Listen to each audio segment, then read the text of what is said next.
पाकिस्तान दुनिया के हाथों पिटने वाला वो मुल्क बन चुका है जिसने तालिबान के आगे भी सरेंडर कर दिया है। लेकिन ऐसा क्या हुआ कि वो तालिबान पाकिस्तान का जानी दुश्मन बन गया जो कभी पाकिस्तान का लाडला हुआ करता था, जिसका जन्म ही कहते हैं पाकिस्तान में हुआ। नमस्कार, आप देख रहे हैं बात साफ है। मैं हूं आपके साथ विवेक शांडिल्य। आज हम आपके लिए लाए हैं एक ऐसी कहानी जो पड़ोसी देशों यानी कि पाकिस्तान और अफगानिस्तान के बीच की है, लेकिन असल में यह कहानी है तालिबान की। 1980 के दशक में पाकिस्तान ने तालिबान को बच्चा बनाया, हथियार दिए, ट्रेनिंग दी, लेकिन 2025 तक यह रिश्ता खून खराबे का हो गया। बॉर्डर पर गोलीबारी, एयर स्ट्राइक्स और टीटीपी की आतंकी लहर। क्यों? आइए इसे डिटेल से समझते हैं। हम चलेंगे इतिहास की गलियों से आईएसआई के राज तक और आज की ताजा जंग तक।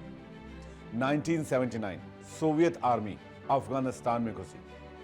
दुनिया चुप थी, लेकिन पाकिस्तान को इसमें एक मौका दिख रहा था। आईएसआई और पाक आर्मी का इंटेलिजेंस विंग है जो चोरी छिपे हर जगह घुसपैठ करने की नीयत रखता है। आईएसआई ने यानी कि पाक आर्मी के इंटेलिजेंस विंग ने मुजाहिदीन को यहां सपोर्ट करना शुरू किया और सीआईए के साथ मिलकर अरबों डॉलर के वारे न्यारे किए और साथ साथ अरबों डॉलर के हथियार भी तालिबान को दिए। लेकिन असली हीरो कौन बना? मौलाना उमर जैसे मदरसा स्टूडेंट्स। पाकिस्तान के क्वेटा, पेशावर रिफ्यूजी कैंपों में दुरानी मदरसे खुले। आईएसआई ने फंडिंग की, सऊदी से पैसा आया और अमेरिका से स्टिंगर मिसाइलें आईं। पाकिस्तान ने तालिबान को जन्म तो दिया, लेकिन 1994 में कंधार से शुरू हुए ये छात्र आईएसआई के हथियारों से लैस होकर अफगानिस्तान पर कब्जा करने पहुंच गए। क्यों? इंडिया को चेक करने के लिए और पाकिस्तान को अपना अफगानिस्तान में स्ट्रेटेजिक डेप्थ बनाने के लिए। 1996 तक तालिबान ने काबुल को फतेह भी कर लिया। पाकिस्तान ने इस तालिबान को पहचान दी, सऊदी और यूएई के साथ। लेकिन ये दोस्ती थी या फिर एक बड़ी साजिश? तालिबान ने अलकायदा को शरण दिया, लेकिन पाकिस्तान ने आंखें बंद कर ली। दोस्तों, यह था पाकिस्तान का हनीमून पीरियड। लेकिन 9/11 के अटैक ने, जो अमेरिका के ट्विन टावर्स पर हुआ था, उसने इस पूरे रीजन का खेल बदल कर रख दिया। 2001 9/11 बिन लादेन तालिबान का मेहमान था। अमेरिका ने कहा बिन लादेन को हैंडओवर कर दो, लेकिन तालिबान ने इनकार कर दिया और इसी बीच चक्रव्यूह में घिरा पाकिस्तान चारों तरफ से फंस गया। मुशर्रफ ने अमेरिका का साथ दिया, लेकिन आईएसआई ने तालिबान को क्वेटा, कराची में शरण दे दी।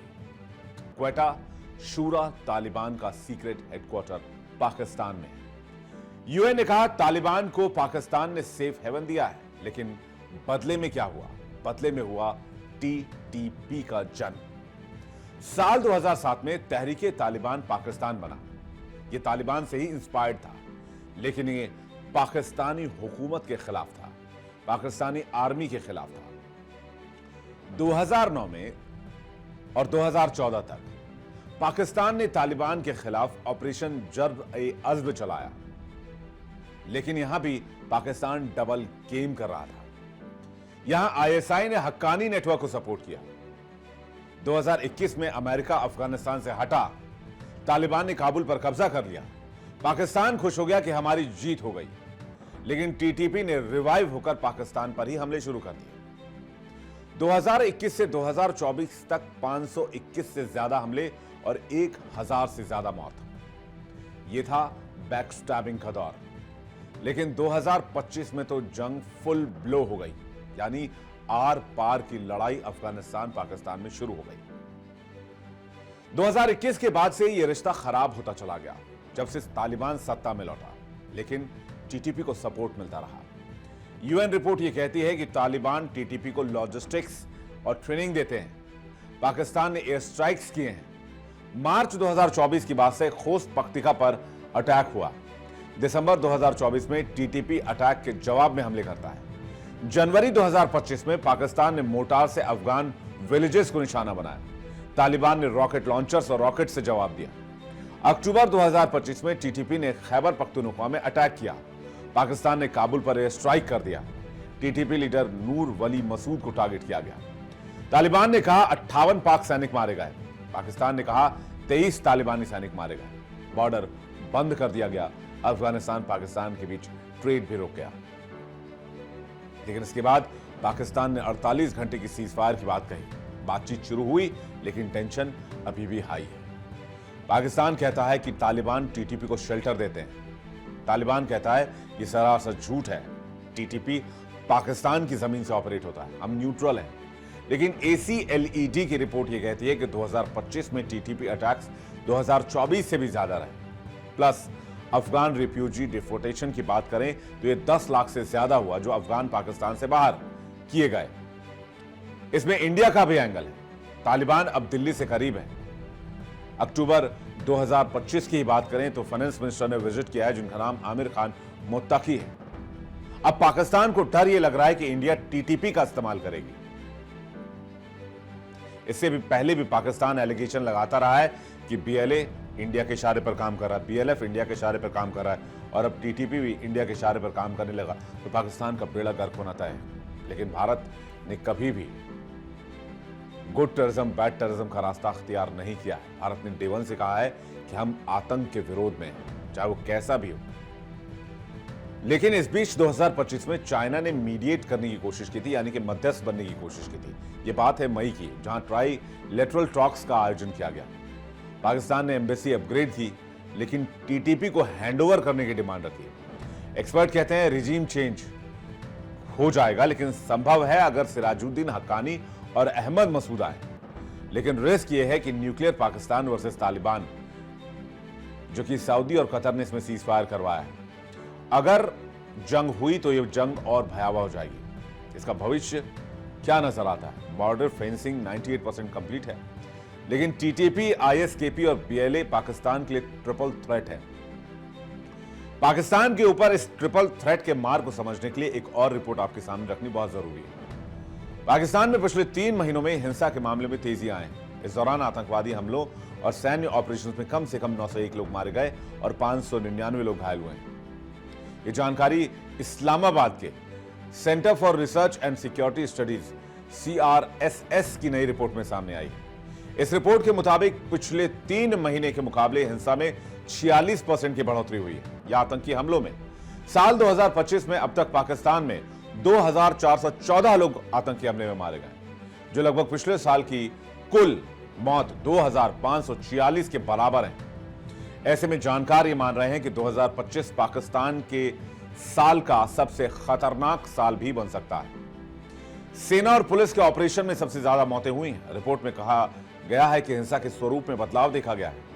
पिछले साल अधिकतर मौतें आतंकवादी हमलों में सिविलियंस की हुई थी, जबकि इस साल अधिकतर मौतें सेना और पुलिस के जवानों को हुई हैं। जुलाई से सितंबर के बीच दर्ज मौतों में 57% आतंकवादी, 24% आम नागरिक, 18% सुरक्षा बल के जवान शामिल हैं। और इलाके कौन कौन से सबसे ज्यादा प्रभावित हुए? इसमें सबसे पहला नंबर है खैबर पख्तूनख्वा का, जहां सबसे अधिक प्रभाव देखने को मिला है। इसमें 638 मौतें और 200 से ज्यादा घटनाएं शामिल हैं। दूसरे नंबर पर नाम आता है बलूचिस्तान का, जहां लगभग 250 मौत हुई। ज्यादातर पाकिस्तान की सेना के ऑपरेशन के कारण यहां पर मौतें हुई। वहीं इसी कड़ी में तीसरा नंबर सिंध प्रांत का है। यहां भी हिंसा बढ़ी और 21 मौतें हुई हैं, जबकि पिछली अवधि में केवल 8 मौतें हुई थी। आम लोग अब भी अधिकांश हमलों का निशाना बने हुए हैं। हाल ही में खैबर पख्तूनख्वा के टिरा घाटी में पाकिस्तान की एयरफोर्स की हवाई कार्रवाई में 21 लोग मारे गए। इनमें महिलाएं भी थी और बच्चे भी थे। पाकिस्तान कंट्रोल्ड या पाकिस्तान ऑक्युपाइड कश्मीर की बात की जाए तो यहां भ्रष्टाचार और खराब जीवन स्तर के खिलाफ प्रदर्शन के दौरान कम से कम 10 लोग मारे गए। सिंध के शिकारपुर जिले में रेलवे ट्रैक पर धमाका हुआ, जिसमें 7 लोग घायल हुए और जाफर एक्सप्रेस के 4 डिब्बे पटरी से उतर गए। रिपोर्ट में यह भी बताया गया कि कुल 329 हिंसक घटनाओं में 123 हमले नागरिकों पर किए गए, 106 हमले सुरक्षा बलों पर किए गए और लगभग 100 हमले आतंकवादियों पर किए गए। नागरिकों को सबसे ज्यादा नुकसान हुआ है, 355 इसमें घायल हुए, जबकि सुरक्षा बल 209 और आतंकवादी केवल 35 घायल हुए। CRSS की रिपोर्ट पाकिस्तान की बिगड़ती सुरक्षा स्थिति गंभीर भौगोलिक चेतावनी को भी दर्शाती है और यही रुझान जारी रहा तो 2025 पाकिस्तान का दशक का सबसे खतरनाक साल बन सकता है। और इसी ट्रिपल थ्रेट में फंसा है पाकिस्तान। ये वही पाकिस्तान है जिसने डे वन से भारत के खिलाफ क्रॉस बॉर्डर टेररिज्म बढ़ाने में कोई कोर कसर नहीं छोड़ी। ये वही पाकिस्तान है जिसने पहले पंजाब को सुलगाने की कोशिश की, फिर इसने कश्मीर को सुलगाने की कोशिश की, लेकिन भारत तो अपनी राह पर चलता रहा और पाकिस्तान अपनी मौत मरने के कगार पर खड़ा है। बात साफ है, में फिलहाल इतना ही। चलते हैं न्यूज रूम और करते हैं इस मुद्दे पर विस्तार से चर्चा।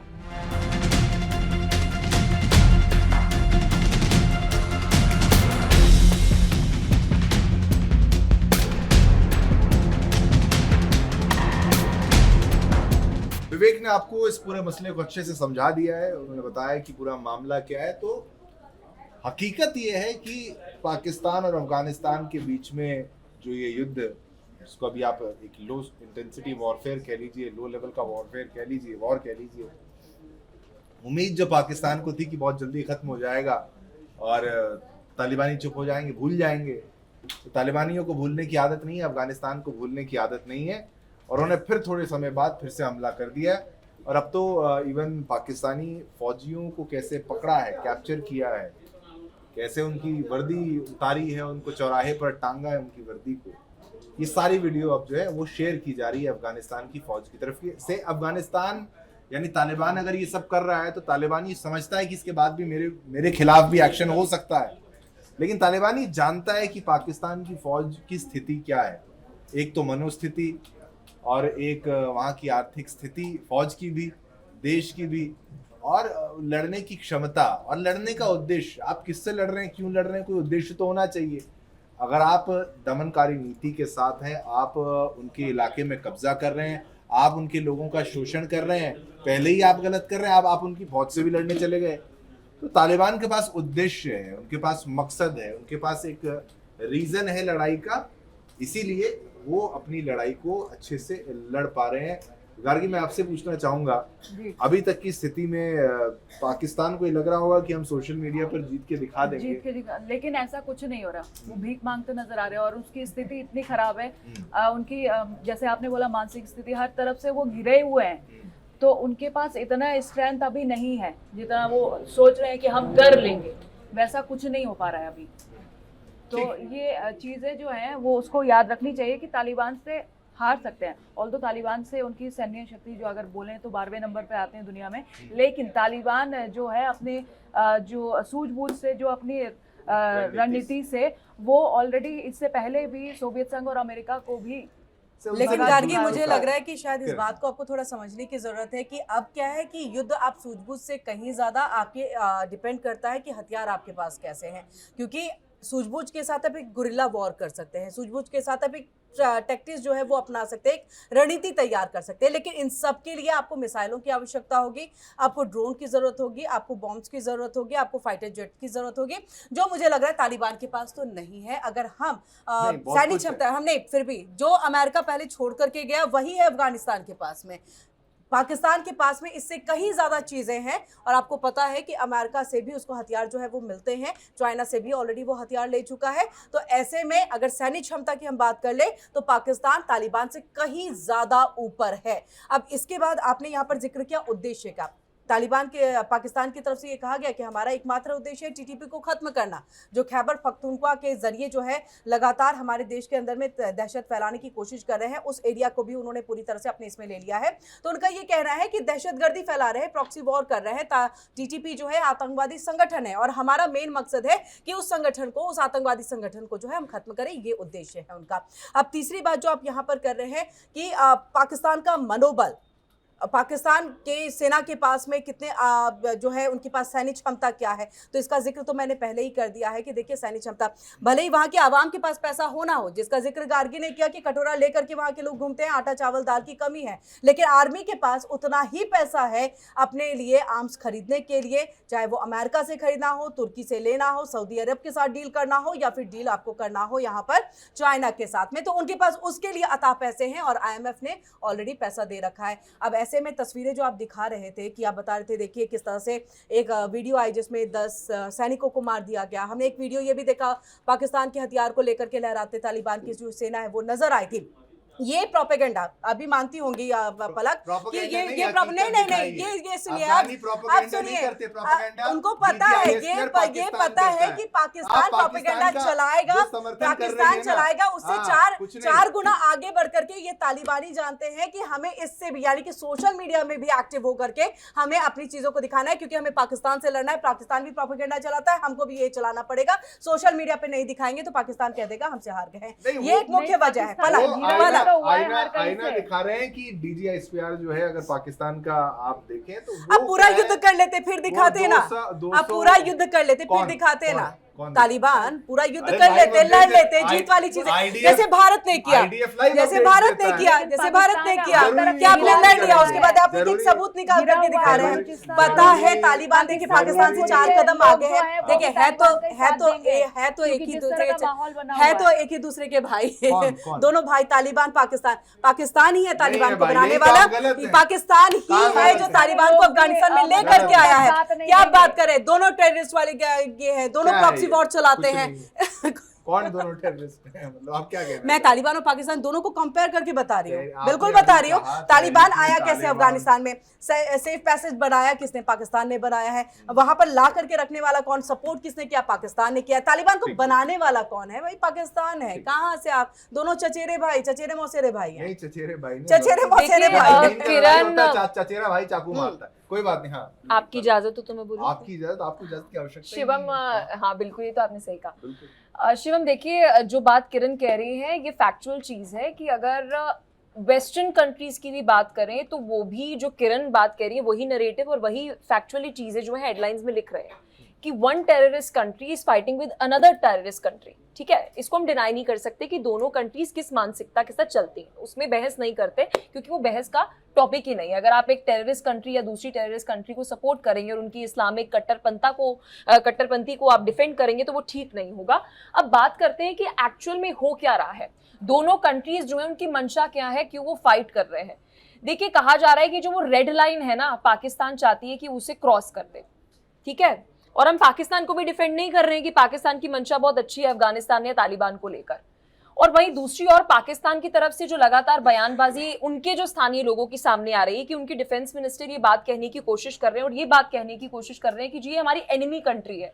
उनका कहना है कि खैबर पख्तूनख्वा के अंदर जो वहां के स्थानीय लोग हैं, पख्तून है, उनके अंदर अफगानिस्तान के जो लोग हैं, वहां के जो नागरिक हैं, उनके लिए बहुत सॉफ्ट कॉर्नर है। कितने सारे तो ऐसे हैं जिनके रिश्तेदार, उनके फैमिली मेंबर्स जो है वो वहां पर रहते हैं। आप एक किसी स्पेसिफिक कंट्री के लिए इस तरीके के बयान जो है वो नहीं दे सकते कि हमारी एनिमी कंट्री है। अब बात करते हैं अफगानिस्तान की। अफगानिस्तान जो है वो लगातार ये आरोप लगा रही है कि जी ISIS जो है उनको इन्फिल्ट्रेट करने की कोशिश जो है हमारी कंट्री में की जा रही है। तो आप जो TTP कर रहा है उसको क्या कहेंगे? तो इस वक्त एक्चुअल में जो किरण ने बात कही है कि एक कंट्री जिसकी आइडियोलॉजी जो है वो ये है कि हमें किसी दूसरे देश के अंदर टेररिज्म को एक तरीके से लेकर जाना है, यानी कि वहां पर टेरर लेकर आना है, और दूसरी कंट्री अफगानिस्तान जो है उसकी भी इसी तरीके की सोच है। तो जो एक्चुअल में जो ये फाइट हो रही है ना, वो ऐसी ही शिवम फाइट हो रही है जहां पर दोनों आतंकवादी कौन, अगर आप देखिए सामने अफगानिस्तान के पॉइंट ऑफ व्यू से बात करेंगे, उन्हें लग रहा है कि ISIS जो है वो उनके लिए आतंकी है, और जो पाकिस्तान के पॉइंट ऑफ व्यू से देखेंगे तो वो कह रहे हैं कि हमारे लिए TTP आतंकी है ना। तो दोनों के पॉइंट ऑफ व्यू से अगर हम बात करेंगे तो वो एक दूसरे को इस तरीके से देखते हैं कि संगठन है, जैसे मोहम्मद है, जैसे ढेरों हैं। हम अभी हम अपनी कंट्री को इसमें इंक्लूड ही नहीं कर रहे हैं। अभी हम दोनों कंट्रीज के पर्सपेक्टिव से बात कर रहे हैं, हम दोनों कंट्रीज के पर्सपेक्टिव से बात कर रहे हैं। ये ऑफिशियल वहां के फॉरेन मिनिस्टर की तरफ से और उनके वहां पर प्रवक्ता जो है तालिबान की, उनकी तरफ से बयान सामने आया है। मैं ऐसे हवाई बात नहीं कर रही, ISIS को लेकर वो ये बात कह रहे हैं कि यस ISIS को इन्फिल्ट्रेट करने की यहाँ पर कोशिश की जा रही है। ये एग्जैक्टली उनका बयान है जो मैं कोट कर रही हूँ, खुद से नहीं लगाकर बोल रही हूँ शिवा। आप इस्लामिक स्टेट की बात कर रहे हैं और कि वो बहस का मुद्दा ही नहीं है। वो दोनों जो है ड्यूरेंट लाइन चाहता है, अफगानिस्तान चाहता है कि वो ज्यादा एक्सटेंड हो और यहाँ से पाकिस्तान चाहता है कि वो एक्सटेंड हो, बस इसके पीछे और कोई खेल नहीं। इसके पीछे खेल इससे ज्यादा ये है कि जो बात आपने पहले की, अब देखो आतंकवादी कहना, अब आतंकवादी कौन, ये बहुत बड़ा क्वेश्चन है। क्या तमाम इस्लामिक मुल्कों को आप आतंकवादी की श्रेणी में डाल देंगे? कि ये है, मैं आपको बता रहा हूँ क्यों, इसके पीछे कारण देता हूँ। लड़ाई किसकी थी, थोड़ा हिस्टोरिकल पर्सपेक्टिव आपको समझना होगा। लड़ाई हमेशा से रही है USSR जो अब रशिया हो गया और अमेरिका के बीच में। तालिबानियों को हथियार किसने दिए? अमेरिका ने दिए। किसके थ्रू दिए? पाकिस्तान के थ्रू दिए। तो आतंकवादी कौन सा देश हुआ? तो फिर आप अंदाजा लगा सकते हैं किसने कत्लो गैरत मचाई और किसी ने जमीन पर उनको ऐसा आतंकवादी बनाया। तो आतंकवादी आप इनको अभी कहते हैं, तो ये लड़ रहे हैं, ये लड़ रहे हैं क्योंकि आपने इनका इस्तेमाल किया, तो आपने इनको बनाया। पाकिस्तान में क्या हो रहा है? पाकिस्तान आतंकवाद को पाल रहा है। ये आतंकवादी नहीं है, ये कोई exactly किसी को आतंकवादी नहीं बना सकता है शिवम। जापान और अगर जर्मनी की मैं बात करूं, वर्ल्ड वॉर 2 में सबसे ज्यादा अगर कहीं नुकसान हुए, सबसे ज्यादा जाने कहीं गई है ना, तो इन दोनों कंट्रीज में गई है। फॉर गॉड सेक, वो तो आतंकवाद नहीं बने।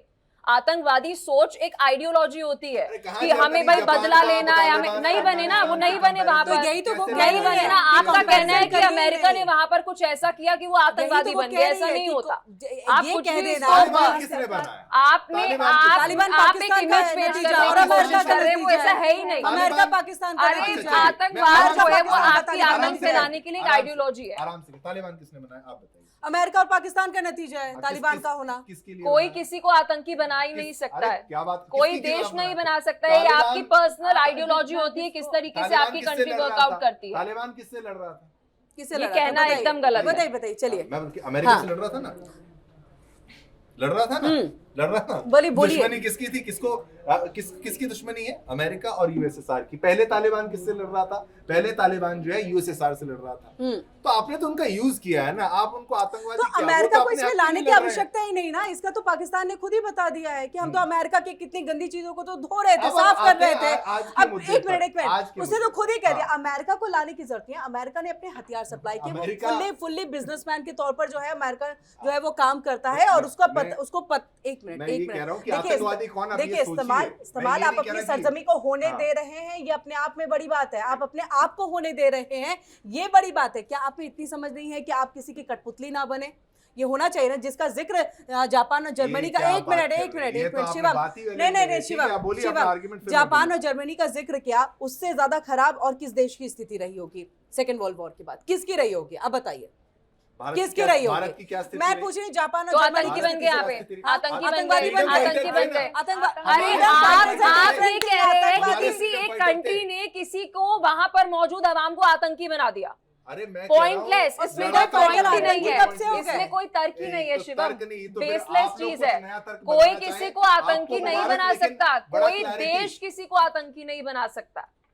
आपकी एक आइडियोलॉजी वर्क करती है, आप जो अपने युवाओं को ब्रेन वॉश करते हैं, उनके अंदर गलत चीज नहीं बन सकता कोई।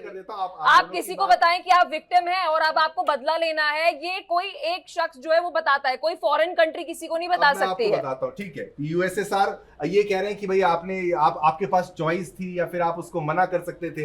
यूएसएसआर अंदर घुस गया और आपके अंदर आपके पूरे देश पर कब्जा करना चाहता था, वो वहां पर कॉलोनी बनाना चाहता था। लेकिन आप चाहते हैं कि आपके पास चॉइस था, आप लड़ाई नहीं करते, आप हथियार डाल के आप लड़ते ना, आप लड़ते। इसका मतलब ये तो नहीं कि आप आतंकवादी बन जाएंगे। आप लड़ो, आप अपने देखिए, आप अपनी एक मिनट, उनको फूल मारेंगे। आतंकवाद एक मिनट, आप अपने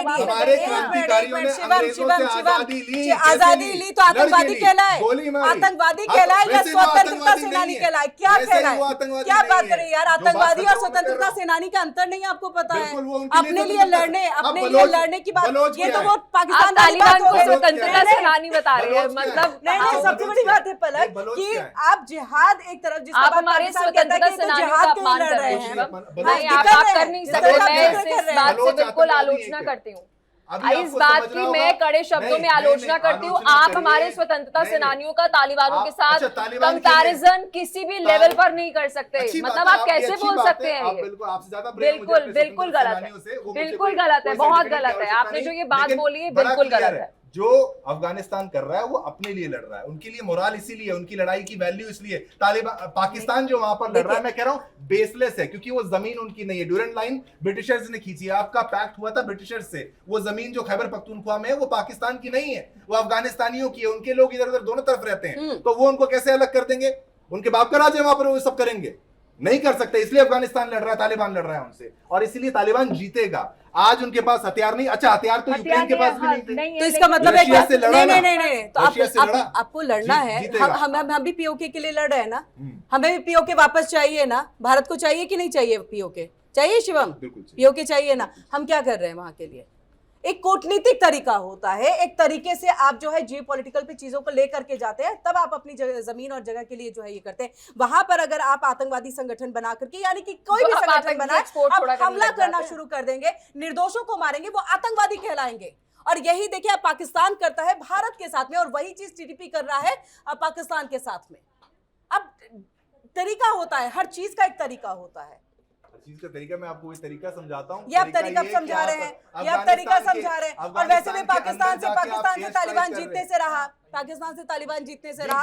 अगर मैं सैन्य क्षमता की बात करूं, पाकिस्तान के लिए नॉर्मल है गार्गी, पाकिस्तान के लिए बहुत नॉर्मल है। बलूचिस्तान कब से हो रहा है? कब नहीं, बलूचिस्तान में कब से बलूचिस्तान में चीजें चल रही हैं? नहीं, बलूचिस्तान में कब से चीजें चल रही हैं? कब से बलूचिस्तान में बीएलए बना और कब से वो अपनी आजादी के लिए लड़ाई लड़ रहे हैं? पीओके में भी यही आवाज उठ रही है। कब से उठ रही है चीजें? खैबर पख्तूनख्वा की भी बात करें, कब से आवाज उठ रही है? क्या हुआ पाकिस्तान का? कुछ हुआ पाकिस्तान का? कुछ नहीं होगा। तालिबान भी कुछ नहीं कर पाएगा। सैन्य क्षमता जितनी ज्यादा है उसमें तालिबान को आराम से वो जो है खत्म कर सकता है, या फिर उनको अच्छे से हार्म जो है वो पहुंचा सकता है पाकिस्तान। और अच्छे खासे पहले ही, अभी 9 तारीख से शुरुआत हुई है ना युद्ध की, आप उठा करके देख लीजिए कितनी सारी जो है मिसाइलें जो है अब तक छोड़ दी गई हैं तालिबान के ऊपर में। ठीक है, हो गया। अब मैं आपको बताता हूँ कि भाई अभी जो लड़ाई लड़ी जा रही है, अफगानिस्तान के तालिबानियों ने पाकिस्तानी फौजियों जो चौकियां कब्जा किया ना, उनके पास तो फौज नहीं है, उनके पास तो एयरफोर्स नहीं है, उनके पास टैंक नहीं है। फौज नहीं है ऐसी बात थोड़ी ना करिए, टैंक लेकर के पंजाब प्रांत में चले गए। मैं क्षमता की बात कर रही हूँ। अब ऐसा थोड़ी ना है कि परसेंटेज पे भी तो जाइए ना, किसकी कम किसकी ज्यादा। आप जो गिनती कर रही है ना, इतने फौज है, इतने फौजी है, इतने गिनती नहीं कर रहे। नहीं, मैं आपको बता रहा हूँ, नहीं नंबर्स होता है आपके पास। मैं मान रहा हूँ ना, एयरफोर्स आपके पास अच्छी है, आप लड़ लोगे। ऐसे तो 62 में हमारे पास चाइना से अच्छी एयरफोर्स हमारे पास थी। वो तो हमारा फेलियर था कि हमने वो डिसीजन नहीं लिया। हम एयरफोर्स का अगर इस्तेमाल करते तो हम 62 वॉर जीत जाते। ये भी स्थिति है। मेरे से मत पूछिए, एक्सपर्ट से आप जान लीजिए। अगर पाकिस्तान अफगानिस्तान से लंबे समय तक युद्ध लड़ता है, उसको अपनी फौज को वहां पर शिफ्ट करना पड़ेगा। ऐसा तो नहीं कि तालिबानी आएंगे, मरते जाएंगे और केवल मार ही खाते रहेंगे, वो मारेंगे भी। आपकी फौज वहां पर एंगेज होगी और आप बहुत लंबे समय तक वहां पर एंगेज रहेंगे। आपको बलोच वहां से पीटेंगे और आपका पीओके में मैटर वैसे ही ठीक नहीं है। टीएलपी अंदर से वैसे ही विद्रोह कर रही है। आप हर तरीके से घेर रहे हैं। इसमें मैं वापस से भारत के साथ जो युद्ध चला, मैं देखिए पाकिस्तान के थोड़ा सा यहाँ पर पक्ष में बोलना पड़ रहा चीजें हैं, लेकिन भारत के साथ जब ऑपरेशन सिंदूर चीजें कह सकते हैं, क्योंकि पाकिस्तान से डेफिनेटली मैं नहीं, लेकिन हाँ यहाँ पर उसका एक पॉइंट मैं जरूर रखना चाहूंगी। ऑपरेशन सिंदूर चला, बलूच उस समय भी आजाद होना चाहता था, उसने भारत से भी मदद मांगी। भारत ने कहा इंटरनल मैटर है, अभी फिलहाल तो हम इसमें इंटरफेयर नहीं करेंगे, हमें अपने ही मुद्दे भी सुलझाने। भारत बहुत एक मैच्योर कंट्री के तौर पर और हमेशा से काम करता रहा है, अपनी चीजें भी चलता रहा है। ऐसे में बलूच तब नहीं आजाद हो पाया, तब वहां पर बहुत ज्यादा हार्म नहीं पहुंचा पाया पाकिस्तान को। जब ऑपरेशन सिंदूर जैसे इतना बड़ा जो है ये ऑपरेशन चलाया गया, तब नहीं कुछ कर पाया। तालिबान से करते समय बलूच क्या कर लेगा? कुछ नहीं कर पाएगा। पाकिस्तान अपने एजेंडे को लेकर के चलता है, उसको बलूच को भी संभालना आ रहा है, उसको पीओके भी संभालना आ रहा है, उसको टीडीपी को भी संभालना आ रहा है। और ये हमला काबुल पे ऐसे ही नहीं हुआ होता। अब अगर हमला हो गया भारत की तरफ से पाकिस्तान में और अफगानिस्तान की लड़ाई चल रही है, तो आप तालिबान को बलूचिस्तान के लड़ाकों से कंपेयर मत करिए। जमीन आसमान का फर्क। पाकिस्तान को जमीन आसमान, तालिबान को बलोच लड़ाकों से नहीं, मैं कर ही नहीं रही हूँ, मैं तो कर ही नहीं रही हूँ। मैं तो मैंने बिल्कुल नहीं, मैंने क्या कहा आप समझे? अब नहीं, आप समझ नहीं पाए। मैंने कहा भारत ने जो ऑपरेशन सिंदूर चलाया, उस वक्त में जो 4 दिन का युद्ध चला, मैं उसका जिक्र कर रही हूँ। अब तालिबान से तो बहुत बेहतर है भारत, है ना, ज्यादा है आर्मी उनके पास में, सेना भी ज्यादा है। अब ऐसे में बलूच, एक मिनट, मैंने एग्जांपल उदाहरण दे रही हूँ आपको यहाँ पर। और इसमें तालिबान देखिए अभी क्या होता है कि तालिबान भी मुक्की खाएगा पाकिस्तान से।